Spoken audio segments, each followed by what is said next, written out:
All right, let's dive right into this explainer. We're looking at the unprecedented, absolutely wild chaos that unfolded in the Philippine Senate on the evening of May 13th, 2026. What supposedly started as a high-stakes standoff over an international arrest warrant escalated so fast into a total legislative lockdown. And right now, observers everywhere are questioning literally everything they saw. So, we're going to treat this political crisis almost like an unfolding detective story. Based directly on the sources, we'll look at the official narrative pushed by Senate leadership and then compare it to the glaring discrepancies that have analysts and critics pointing to a completely manufactured crisis. So the big question, was the highest legislative body in the country actually under siege?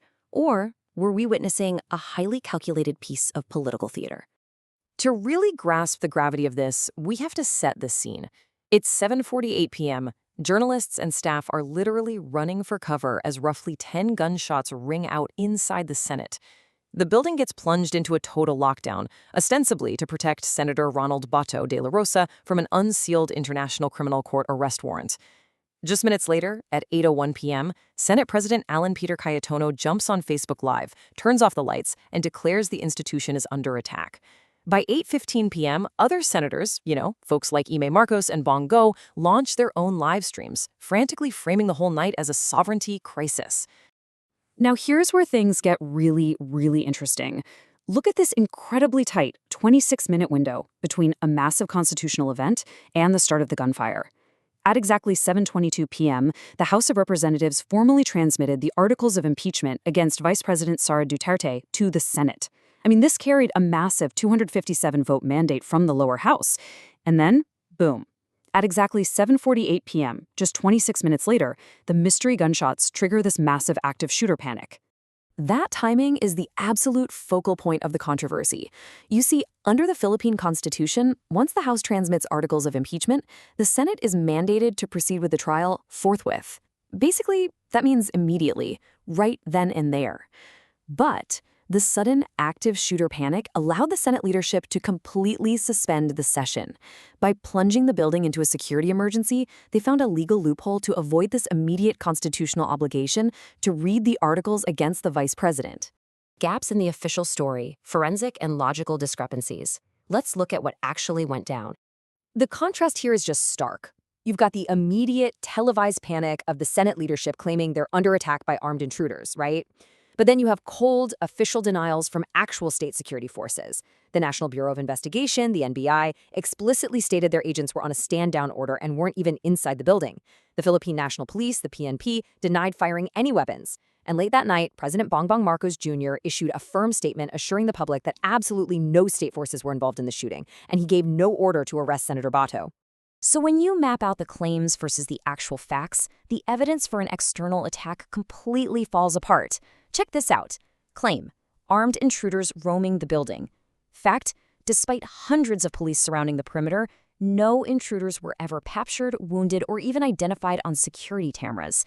Claim: an extraction aircraft was waiting on standby. Fact: the Philippine Air Force debunked that at 1:15 a.m. as a complete fabrication. And then Congressman Barzaga posts that multiple people died, but DILG Secretary John Beckermula later confirmed 0 casualties. The death report was a complete hoax. Which brings us to this stunning revelation. The only people who actually fired any guns that night were the Senate's own internal security personnel, the Office of the Sergeants at Arms, or OSA. They later admitted to firing warning shots. Think about that for a second. They were essentially firing warning shots at a phantom enemy. Intruders that literally nobody else saw, and that state-of-the-art security cameras somehow totally missed. And the anomalies just keep piling up. Senate President Cayetano himself revealed that several senators reportedly received tips warning them to go home a full 30 minutes to an hour before the gunfire even started. Plus, contrast the supposed terror of an active shooter with reality. Secretary Remula arrived at the Senate completely calm, no tactical gear whatsoever. And by 11:30 p.m., photos surfaced showing sequestered senators casually snacking and laughing inside the chamber, all while the public was being told they were under siege. The Zarzuela theory, unpacking the staged event allegations. With all these logical holes, a major theory has emerged. Critics and analysts are pointing to what they call a zarzuela, essentially a staged or false flag operation. Based on source assessments, here are the three main pillars of this theory. The mastermind, allegedly elements within the newly formed Duterte-Cayetano legislative bloc. The agenda, manufacturing a security threat to justify creating a permanent fortress Senate. And the evidence backing this up? The fact that the only confirmed shots were fired from the inside by Senate security, timed to the exact minute the impeachment articles arrived. So if this theory is true, analysts say it accomplished two vital tactics simultaneously. Tactic 1, keep the NBI and the ICC out. By declaring an active security threat, Senate leadership took total unilateral control over their physical environment. They essentially created a legislative sanctuary, giving them the ultimate excuse to lock the doors. And it worked. It forced the state's hand so effectively that Secretary Remula literally went on Senator Bongo's live feed just to say, "I will not arrest Senator Bada." The Tactic 2 was all about Vice President Sara Duterte. The political calculation here is just incredibly strategic. Analysts point out that by prioritizing an urgent security investigation into their own mysterious gunshots, the Senate effectively stalled the formation of the impeachment court. Instead of dealing with the articles of impeachment, they spent the next session investigating the lockdown.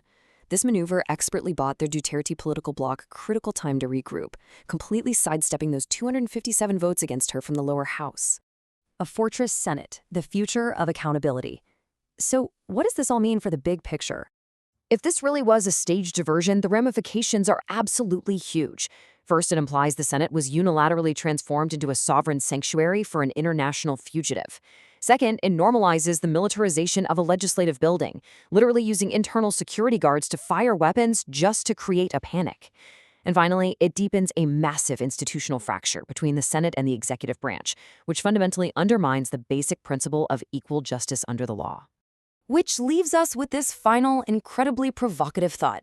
The events of May 13th show us just how fragile legal mandates can be when faced with sheer institutional defiance. If a legislative body can successfully use the theater of an active shooter crisis to stall a constitutional impeachment process and harbor a fugitive, well, can the rule of law actually withstand manufactured chaos? It's a heavy question, and one that the public and the whole world will be watching closely as this historic crisis continues to unfold.